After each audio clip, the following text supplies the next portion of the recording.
What's going on, guys? Coach Matt and YouGoProBaseball. We are here again at Zone Sports Academy, Bridgewater, New Jersey. Beautiful facility.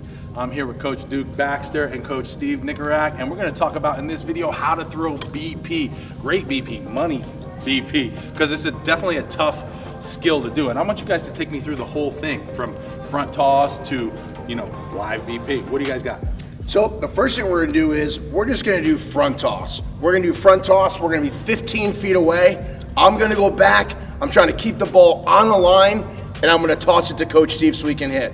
So for those of you that can't throw overhand or not sure or aren't really accurate, front toss, you'll see it all over college baseball, the big leagues. Everybody does front toss. Just like they do a tee, they do front toss. It's just another way to save your arm, to work on timing, to work on reps, so it looks just like this. So all we're gonna do is I'm just gonna take my hand back, boom. Show them the baseball, bring my hand back. I can pinpoint wherever I want this baby. And then he's getting lots of reps. I show him the baseball, I bring it back, and I throw it.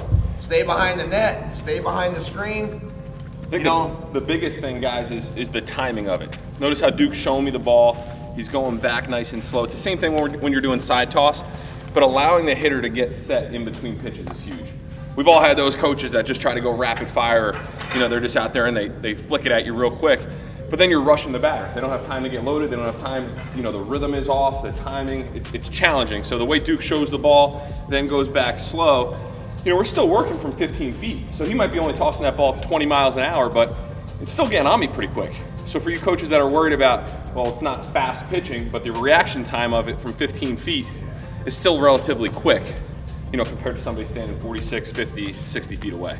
That's a great point. Another thing that I see a lot too is, especially with the younger kids, coaches will do front toss, but they'll really start to lob it up there. And I think that's doing the young hitter, a disservice, because they really need to be able to see that ball on a plane as well, see a ball on a line. So don't be afraid, even if it's a younger player, to try to get it on a line. Be more flat than loopy, because that's going to help your players in the long run too. You could scoot it up, scoot it back, depending on their age and how firm you're flipping that ball.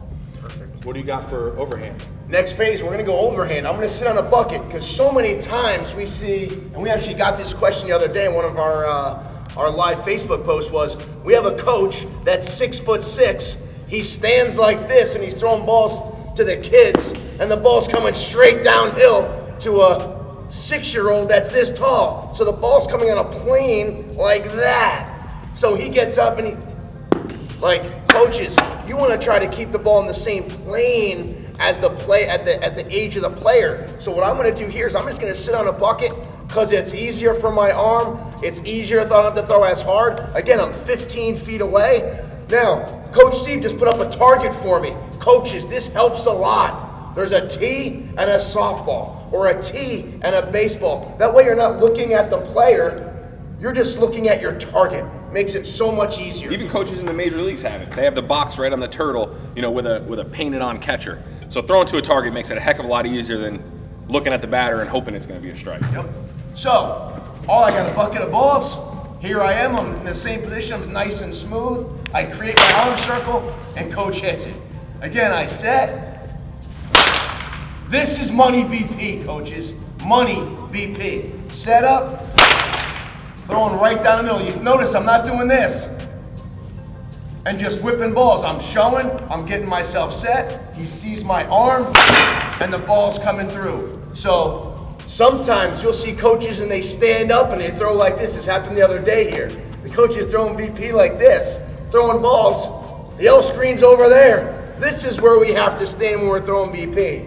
You don't stick your head out and throw like this, because a line drive's gonna hit you. So you stay behind, boom. Don't worry, you can see what's going on behind the screen. Don't stand here. This is not a good spot to be. Let's talk about something we haven't touched on yet, but like timing. We talked about timing of the hitter, but like timing between the pitches. Sometimes I see guys too, coaches will rush it and the batter never gets time to set up. What do you got on that?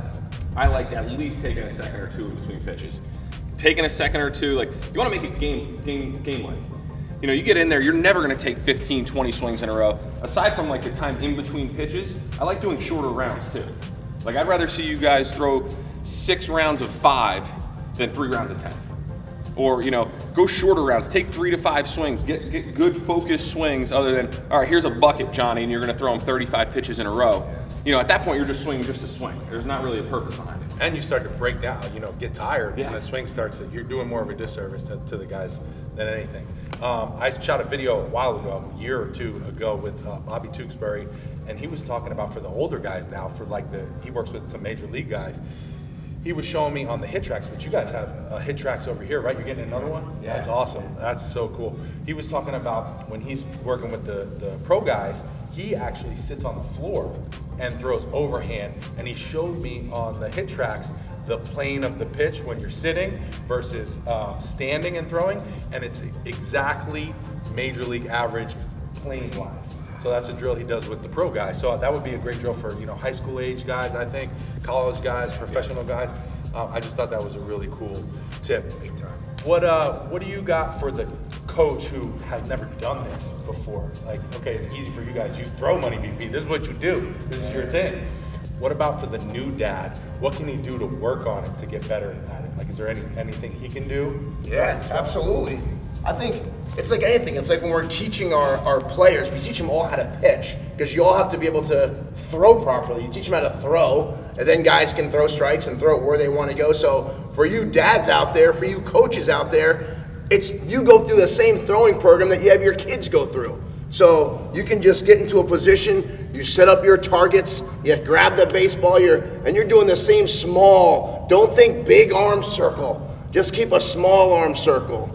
Throw, make sure you finish. Just really, it's just like you're throwing. It's a nice smooth, and you have to be able to duplicate the same exact arm slide. You can't one time go here and then the next time you're doing this. Like, it's got to be nice and smooth. It's nice and easy. Remember, you're close, because some dads will go and just throw rockets from 10 feet away. Like, you have to be able to hit this.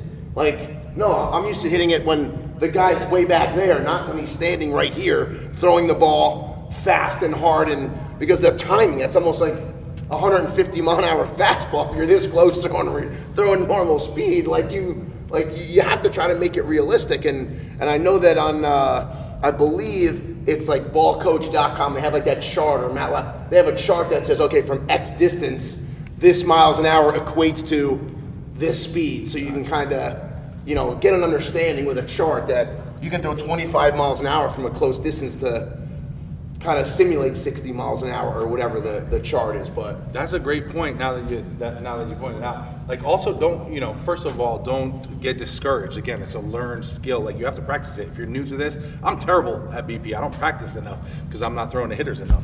But it's something that you can develop over time. Look at the distance here that coach was just throwing from. I see all the time coaches trying to go too far. They're almost back to the pitcher's mound. It's so hard to be consistent in the strike zone from there, right? So shortening it up. Also, don't feel like you have to throw super fast. I remember in pro ball, the coaches, like, a fast thrower would be like low to mid 60s. A lot of the guys were in the 50s throwing. And when you're here closer on the bucket overhand, it doesn't have to be that fast, because, like you said, the perceived velocity is faster. The distance makes it look faster to hitters. So they're still getting that hand-eye coordination. They're working on it. They're getting better. So don't feel like you have to be too far or too fast when you're starting off with your BP. plus, think about how hard it is to actually stand 60 feet away, 6 inches, and try to throw strikes. I couldn't do it. Like, come on. Like, and how long would you actually be able to last doing that? That's why you're calling it money BP. You have to be able to throw good BP, not, swing at anything close. That's what happens when the further you get away, the less strikes you throw, the more you want them to swing, or else, they're taking 5 pitches in a row, swinging at balls. Like, so get close, get the screen, get close, get the smush balls. You can stand on a knee to the little guys with the smush balls, and you're just tossing and just have fun with it and just be able to get the ball over the plate. It kind of goes to what we were saying about the fungo video. If you haven't seen that one, check it out. It's called How to Hit a Fungo Like a Boss. But it's all about efficiency in your practice. Like, the more committed, or not committed, but the more consistency is the word I'm looking for. The more consistency that you have when you're throwing, the more efficient your practice is going to be. Like Duke said, if you're all over the zone and the kid's swinging at 1 of 7 pitches because all of them are balls, you're not going to have a very efficient practice. The kids aren't going to be getting better. You're going to be losing a lot of games. So the better you can be as a coach at BP, the better your team is going to be in the long run. So really focus on it. Don't get discouraged. Check out Dominate the Diamond. It's for coaches at any age level. They broke it down into different age levels, different groups. I'll leave the link down below. It's just a set of video, tons of video with all their knowledge that they put together over the years to help coaches have a lot of success on the field. So really, really valuable asset for you coaches. Check it out at the link below. Thank you so much for watching. If you got any questions or comments, leave them down in the comment section below. We'll see you in the next video.